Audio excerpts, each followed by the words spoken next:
दोस्तों आदाब। मैं शफीक कुरैशी आप सभी को अपनी चैनल कश्मीर शोबिज़ में खुशामदीद कहता हूँ। दोस्तों, जैसा कि आप जानते हैं कि मैंने कुछ रोज़ पहले कहा था कि कश्मीर में एक इंटरनेशनल फ़िल्म फेस्टिवल शुरू होने जा रहा है, तो आज उसका बाज़ाब्ता आगाज़ हो गया। ये फेस्टिवल NGO ग्रुप उम्मीद, जिसने कुछ दिन पहले यहाँ पे एक ड्रामा फेस्टिवल ऑर्गेनाइज़ किया था, आज उन्हीं ने ही ये इंटरनेशनल फिल्म फेस्टिवल जो है उसको ऑर्गेनाइज़ किया, यहाँ पे उसका इनेकाद किया था। इस ग्रुप के जो चेयरमैन हैं वो राकेश रोशन भट्ट हैं और उनके भाई रोहित भट्ट, यही तो इसको चलाते हैं। तो आज टागोर हॉल बड़ा सजाया था दुल्हन की तरह, तो लोगों को दावत दी गई थी। सुबह 10 बजे ही उनका अपना टाइम था प्रोग्राम शुरू करने का। तो लोगों के वेलकम के लिए रेड कार्पेट बिछाई गई थी। वेलकम के लिए कश्मीर के जो हमारे ढोल नगारे होते हैं उनको लाया गया था। वेलकम के लिए खूबसूरत नौजवान लड़कियां अपने कश्मीरी ड्रेस में रूफ स्टेप्स पे उनका वेलकम कर रही थी। तो कई गेस्ट जो खुसूसी तौर पे मदऊ किए गए थे, जिनके लिए ख़ास तौर से ये रेड कार्पेट वेलकम सजाया गया था, उन्हें तशरीफ़ लाई। और आज के जो चीफ गेस्ट थे वो थे एजाज़ असद, जो डिप्टी कमिश्नर हैं श्रीनगर डिस्ट्रिक्ट के, और एक सेलिब्रिटी गेस्ट थे बी सुभाष हमारे बॉलीवुड के मशहूर डायरेक्टर, प्रोड्यूसर, राइटर हैं, जिन्होंने कई फिल्में प्रोड्यूस की हैं। ज़्यादातर फिल्में मिथुन चक्रवर्ती के साथ उन्होंने की हैं और सभी फिल्में उनकी कामयाब रही हैं। बहुत ही मशहूर और मारूफ डायरेक्टर हैं।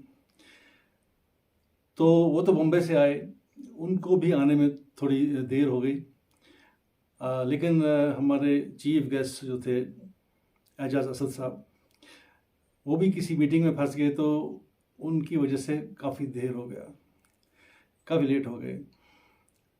तो लोगों को तकरीबन 2 घंटे वेट करना पड़ा। 10 बजे लिखा था, लेकिन एजाज़ असद साहब तकरीबन 12:18 पे तशरीफ़ लाए। लेकिन स्कूल के बच्चे थे काफ़ी हॉल में, जिनको मदऊ किया गया था, और बाद में उनका बीच में एक पेंटिंग कंपटीशन भी ऑर्गेनाइज़ किया गया था, तो उसके लिए काफ़ी बच्चे आए थे और जो बाकी सिविलियंस भी आए थे, सब वेट करते रहे। और जो कंपेयर थी मिसेस तिक्कू, तो बड़े खूबसूरत अंदाज में बार बार आके अपने चंद अशार सुना के लोगों को दिल बहलाती रही उनका, और कहती रही कि अभी शुरू होने वाला है। बार बार वेलकम करती रही, जो भी कोई नया गेस्ट आता उसको वेलकम करने के साथ सबको यही तसल्ली देती रही कि बस हमारे गेस्ट आ रहे हैं। तो आखिरकार वो भी थक गई, कितनी बार वो सॉरी कहे। तो फिर हमारे एक एक्टर हैं, बड़े ही स्टाइलिश एक्टर, जिन्हें मैं जुल्फ़ी कहता हूँ। उनकी जुल्फ़ें बहुत खूबसूरत हैं, बड़ी खूबसूरत बाल हैं उनके, और अपना स्टाइल है कपड़े वगैरह पहनने का। तो वो स्टेज पे उन्होंने कहा चलो अब बोर हो रहे हैं लोग, तो थोड़ी देर मैं इनको इंगेज रखता हूँ, थोड़ा एंटरटेनमेंट करता हूँ इनके। तो अख्तर हुसैनी नाम है उनका। तो अख्तर हुसैन स्टेज पे आए, तो उन्होंने अपने निराले अंदाज में कुछ गाने सुनाए। उनके साथ बच्चे भी गाने लगे जो हॉल में थे। तो एक वो जो बोरियत थी वो ख़त्म हो गई, और मैं हैरान हो गया कि उन्होंने कुछ बहुत पुराने गाने गाए, लेकिन हॉल में जो बच्चे बैठे थे तो वो बराबर गा रहे थे उनके साथ। तो मैं हैरान हो गया कि देखिए इतने पुराने गीत हैं, लेकिन आज की जो नौजवान नस्ल है, नौजवान बच्चे हैं, इनको भी वो गाने याद हैं, यानी कि ये भी पसंद करते हैं उन गानों को, और पूरा गाना इनको याद है। ये असर है पुरानी शायरी का, पुराने म्यूज़िक का, जो अपने वक्त में भी इतनी मशहूर, इतनी मकबूल थी, लोगों के ज़ुबान पे थी, और आज इतनी दिहाइयों के बाद जो नए बच्चे हमारे आ रहे हैं, अभी जवान हो रहे हैं, तो उनके जहन में भी, उनके ज़ुबान में भी वो गीत मौजूद हैं, याद हैं, गुनगुनाते हैं उन गानों को। तो अच्छा लगा मुझे ये चीज़। तो उसके बाद जब एजाज असद साहब आ गए तो उनको स्टेज पे बुलाया गया, तो उनका वेलकम किया गया, और बी सुभाष जी, उनका वेलकम किया गया, उनको शॉल पेश की गई, फूलों का दस्ता पेश किया गया दोनों को। जो इस फेस्टिवल के डायरेक्टर हैं राकेश रोशन भट्ट, उन्होंने उनकी इज़्ज़त अफजाई की। तो एक दो बातें मुझे बड़ी अच्छी लगी। एक तो एजाज असद ने कहा कि जब वो आमिर खान से मिले थे यहाँ पे, जब आमिर खान कश्मीर आए थे, तब ये फ़िल्म पॉलिसी के बारे में बात चल रही थी। तो उन्होंने कहा कि उन्होंने हमें काफ़ी गाइड किया कि क्या कुछ होना चाहिए यहाँ पे, और ख़ास कर उन्होंने कहा कि जो कश्मीर है, कश्मीर सिर्फ अपनी खूबसूरती के लिए मशहूर नहीं है, या यहाँ की खूबसूरती सिर्फ इन पहाड़ों, फूलों, नदी नालों में ही नहीं है, ये खूबसूरती यहाँ के लोगों में भी है, यहाँ के लोगों के दिलों में, दिमाग में और चेहरे पे आया है। और दूसरी बात, ये जो फेस्टिवल है, ये वैविध ग्रुप ने film writer, actor, director Dev Anand की नज़र किया है। तो उनका जिक्र करते हुए बी सुभाष ने कहा कि देवानंद जी बड़े स्टाइलिश थे, अपने आप को उन्होंने बुढ़ापे तक कभी बूढ़ा नहीं समझा, हमेशा अपने आप को वो जवान समझते रहे। और जिस एज तक वो हीरो बन के छोटी छोटी लड़कियों के साथ हीरो आते रहे, मुझे नहीं लगता कोई और एक्टर उस एज तक नई लड़कियों के साथ हीरो आता रहा। और वो तो बाद में भी मरते दम तक ये नहीं मानते थे कि मैं बूढ़ा हूँ। तो बी सुभाष ने कहा कि उन्हें एक बार किसी ने कहा था कि सर आपकी एज क्या है, तो उन्होंने कहा कि जितनी आपको लगती है वही समझ लीजिए। तो ऐसा जवाब सुन के बड़े वो हैरान हो गए थे कि देखो कैसा जवाब दिया इन्होंने। क्योंकि कुछ लोग होते हैं ऐसे जो बिल्कुल अपने आप को बूढ़ा नहीं समझते हैं, उनका दिल जवान रहता है, उनका दिमाग जवान रहता है, उनका चेहरा जवान रहता है। बुढ़ापा उसी को अटैक करता है जो ये समझे कि मैं बूढ़ा हो गया, जो मान ले मैं बूढ़ा हो गया, बस उस पर वो हावी हो जाता है बुढ़ापा। लेकिन देव साहब जैसे जो लोग होते हैं वो अपने आप को बूढ़ा नहीं समझते और बूढ़ा होने भी नहीं देते हैं। तो आज की इस शो में तकरीबन 12 फिल्में दिखाई गई, छोटी बड़ी फिल्में। एक फिल्म LAC, उसका शो हुआ जो चाइना और इंडिया के बीच में, मैं जंग तो नहीं बोलूँगा, झगड़ा हुआ था कि उनके चाइना के लोग हमारी सरहद में घुस आए थे, फिर यहाँ की आर्मी के लोग जाते हैं, उनको कहते हैं कि आप लोग वापस जाइए, आप गलती से यहाँ आ गए हो, तो वो मानते नहीं हैं। तो उसमें फिर झगड़ा हो गया था काफ़ी आपस में। आप लोगों ने देखा होगा, वो YouTube वगैरह पे न्यूज़ में आया था, जब एक वो नाले में पानी के बीच में एक दूसरे को मारते हैं, पीटते हैं वगैरह। तो बस उसी चीज़ को लेके वो फिल्म थी, कोई और बड़ी कहानी नहीं थी। यही कि ये लोग आ गए हैं, उनका कमांडर कहता है कि चलो हम उनसे बात करेंगे, वो बोलते कि नहीं, हमें कोई बड़ा अफसर आए उसके साथ बात करेंगे। तो वहाँ उस ऑफिसर की इंसल्ट करते हैं, वो धक्का देते हैं वगैरह। तो एक इंडियन नौजवान होता है जो बर्दाश्त नहीं करता, वो उन पर हमला कर देता है। तो फिर वो कमांडर ऑर्डर देता है, जब सभी हमला कर देते हैं इंडियन आर्मी के उस नौजवान पे, तो झगड़ा शुरू हो जाता है, मार पड़ाई।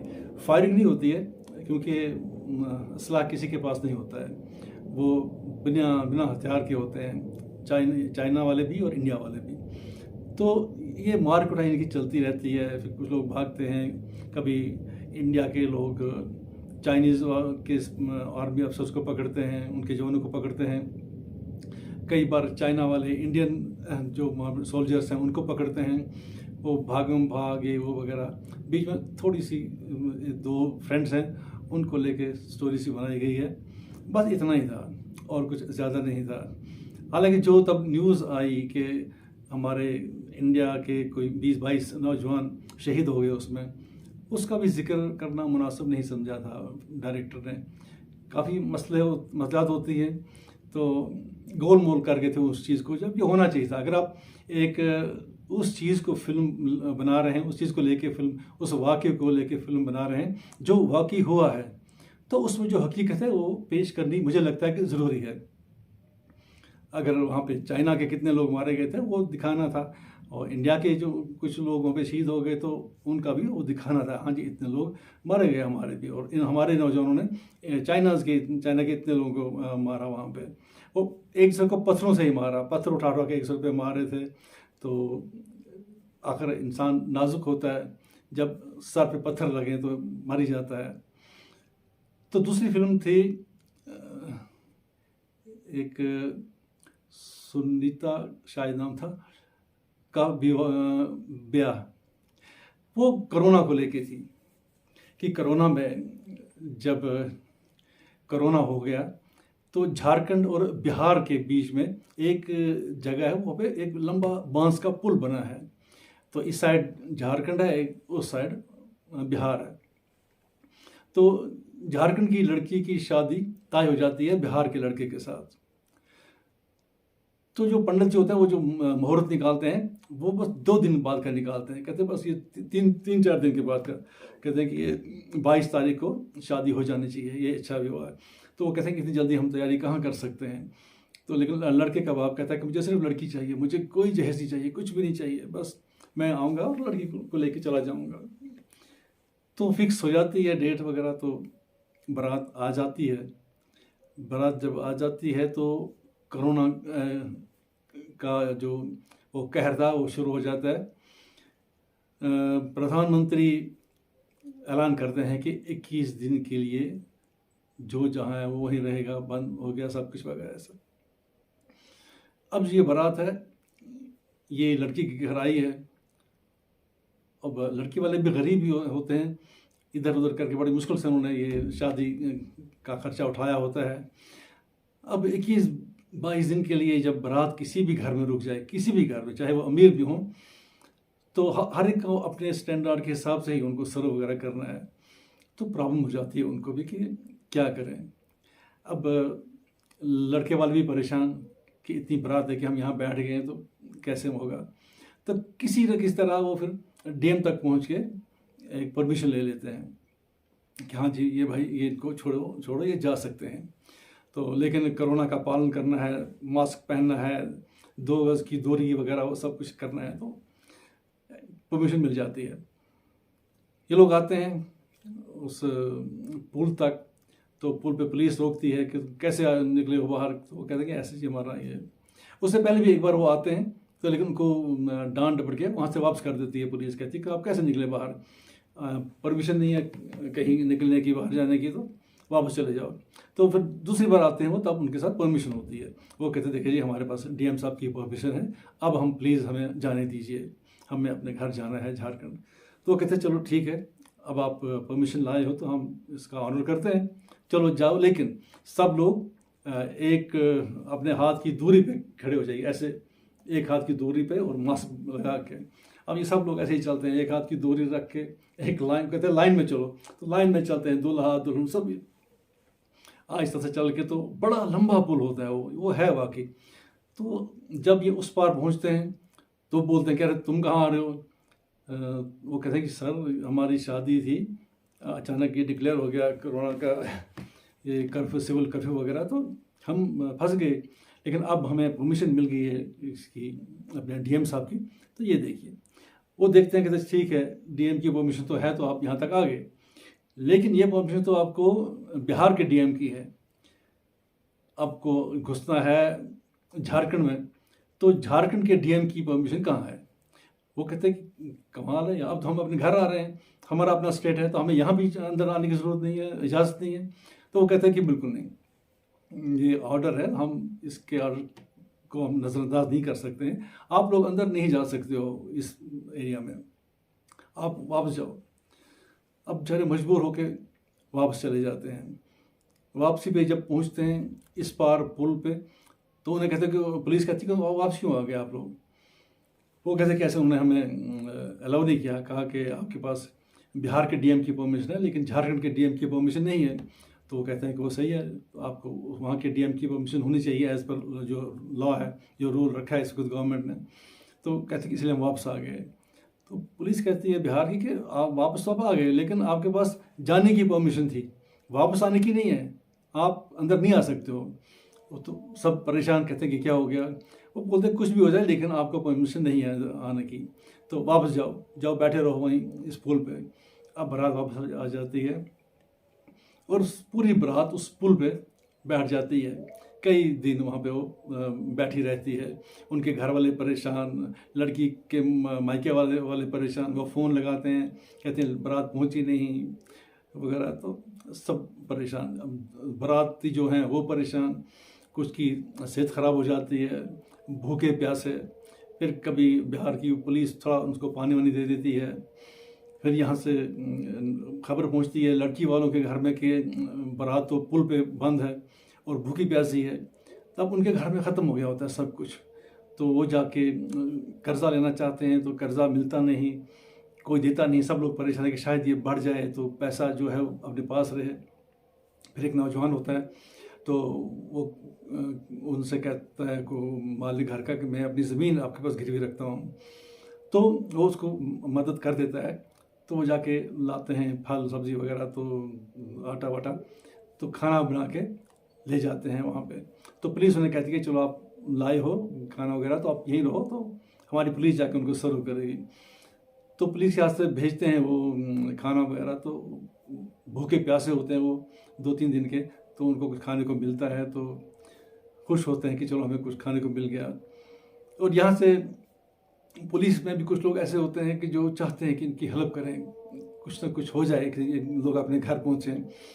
लेकिन जो बड़ा अफसर होता है वो कहता है कि मैं खुद मजबूर हूँ, आप मेरी हालत देख सकते हैं कि जो मेरे दायरे में उतना ही कर सकता हूँ।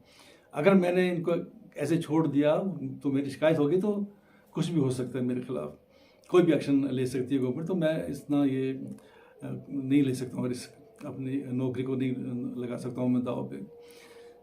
तो यहाँ से फिर कुछ अखबार वाले होते हैं वो शोर मचाते हैं कि देखिए जी बारात बंद हो गई है रास्ते में, तो गवर्नमेंट कोई एक्शन नहीं ले रही है। अब जो झारखंड का डीएम होता है उसको कोरोना हो गया होता है, तो वो एडमिट होता है हॉस्पिटल में, बात नहीं कर सकता है, बेड रिडन है। जो बाकी 2-3 असिस्टेंट कमिश्नर होते हैं वो क्वारंटाइन होते हैं, उनका भी कोरोना हो गया होता है। अब नया डीएम जो है उसने ज्वाइन नहीं किया होता है। वो कहते हैं जब तक नया डीएम ज्वाइन नहीं करेगा, जब तक वो आपको परमिशन नहीं देगा, हम आपको अंदर नहीं आने देंगे। तो ये बड़ा मसला होता है। तो ले दे के फिर आखिर पे जो प्रेस होती है उनका जो शोर शराबा करते हैं, वो काफ़ी चीज़ें तो खबर पहुंचती है सीएम तक। तो लास्ट पे सीएम आता है, तो वो कहता है कि मैं माफ़ी चाहता हूँ सभी लोगों से, क्योंकि ये जो खबर है ये हम तक बड़ी देर से पहुंची, जिस वजह से हम उनको परमिशन नहीं दे सके। और डीएम साहब जो नए हमने पोस्ट किए वो ज्वाइन नहीं कर सके थे, तो लेकिन गलती हमारी है, इनको ऐसी तकलीफ़ में कई रातें गुजारनी पड़ी पुल पे, जिसके लिए मैं सॉरी कहता हूँ। तो ऐसे जाके वो बारात वहाँ से निकलती है और अपने घर पहुँचती है। ये एक कहानी थी इस फिल्म की। तो अच्छी फिल्म थी, अच्छा लगा क्योंकि वो सही चीज़ें थी जो प्रॉब्लम्स थी। तब बीच में कोरोना की जो डेथ्स थी उनको भी दिखाया गया, कैसे रास्तों पे लोग मर गए थे, लाशें पड़ी हुई थी, जलती लाशें, बहती लाशें वगैरह, तो वो उसको भी दिखाया गया था। तो अच्छा ही लगा। और छोटी छोटी फिल्में भी थी कुछ इसमें, जो कुछ कश्मीर के लड़कों ने भी बनाई थी, जो यहाँ के फिल्म मेकर्स हैं नए लोग, उनने बनाई थी। तो ओवरऑल अच्छा लगा ये सारा आज दिन का जो मामला रहा वो देख के। तो ऐसे ही अब कल भी ऐसे ही चलता रहेगा ये फेस्टिवल, क्यों कल शाम को वैसे जो प्रोग्राम है कि एलजी साहब आएंगे कंक्लूडिंग फंक्शन पे, जो कुछ इनाम वगैरह बांटते होंगे तो उनके हाथों से बांटे जाएंगे। तो बाकी ओवरऑल अच्छा ही रहा, लेकिन लोग कम थे आज भी, जो हमारे अपने फ्रेटर्निटी के लोग थे, स्कूल के बच्चे तो थे, हॉल फुल था, लेकिन काफ़ी जो गेस्ट बुलाए गए थे नहीं आए थे। किसी भी कारण, लेकिन उम्मीद है कि कल सब लोग आएंगे और महसूस होंगे इन रंगारंग फिल्मों से। और देव साहब की भी फिल्म होगी कल, तो मज़ा आएगा देवानंद की फिल्म देखते हुए। और बाकी जो छोटी बड़ी फिल्में होंगी वो भी दिखाई जाएंगी, अच्छी होती हैं। फेस्टिवल में जो भी फिल्म आती है वो अच्छी होती है, क्योंकि कई जजेस ने बैठ के उसको देखा होता है पहले, फिर वो सिलेक्ट की गई होती है। तो इसलिए मैं चाहूँगा कि आप सब लोग तशरीफ़ लाएँ। कल सुबह 9 साढ़े 9 बजे शुरू हो जाएगा ये फिल्म का वहाँ पे रिलीज़ करना।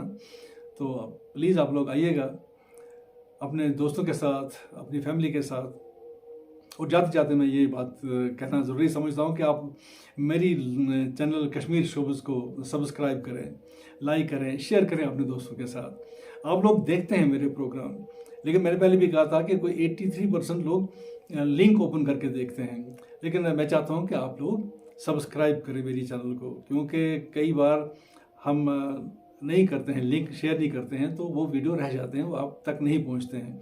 तो प्लीज़ मेरी यही गुजारिश है कि आप लोग कश्मीर शोबिज़ चैनल को सब्सक्राइब करें और लाइक भी करें और अपने दोस्तों के साथ शेयर भी करें।